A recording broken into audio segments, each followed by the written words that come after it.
आपल्या पेरूच्या तिसऱ्या फ्लॅशचं फोमिंग झाल्यानंतर हे बांधण्याचं काम चालू आहे. बांधणं खूप महत्त्वाचं असतं. हे तुम्हाला दाखवतो बघा. आता ही गल्ली आहे, याच्यातून दुसरीकडे दिसत नाही, बरोबर. हवा खेळती राहत नाही, त्याच्यामुळे बरेचसे प्रॉब्लेम्स होतात.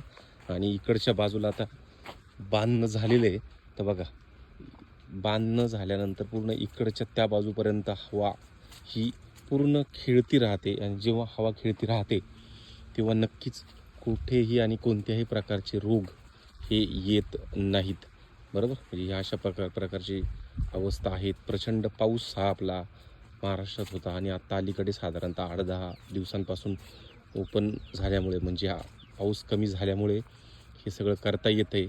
आणि बघा, ह्या गल्लीमध्ये पूर्ण आपण काय केलं आहे, हे बांधलेलं आहे. आणि बांधलेलं असल्यामुळे हवा मस्त खेळती राहते आणि त्याच्यामुळे कोणत्याही प्रकारचे रोग, बुरशी वगैरे येत नाही. नाही तर बुरशी आल्यानंतर बऱ्याचशा ठिकाणी तुम्हाला जाणवलं असेल बघा, फळकूज होणे, त्याच्यानंतर चांगला फळ सेट झालेलं आहे, मोठं झालेलं आहे, हार्वेस्ट झालेलं आहे, पण ब्लॅक स्पॉट त्याच्यावरती येणं, फळाचा पुढचा भाग हा खराब होणं, बरोबर. हे सगळ्या गोष्टी ज्या आहेत ह्या बुरशींमुळे होत्या. आणि ह्या बुरशी हवा खेळती नसल्यामुळे बुरशी ह्या प्रचंड प्रमाणात वाढतात, बरोबर.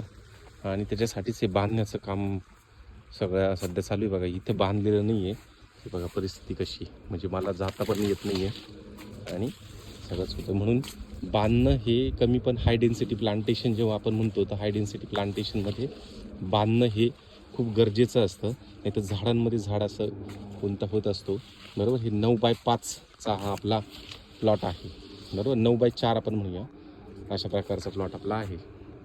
चालेल, धन्यवाद.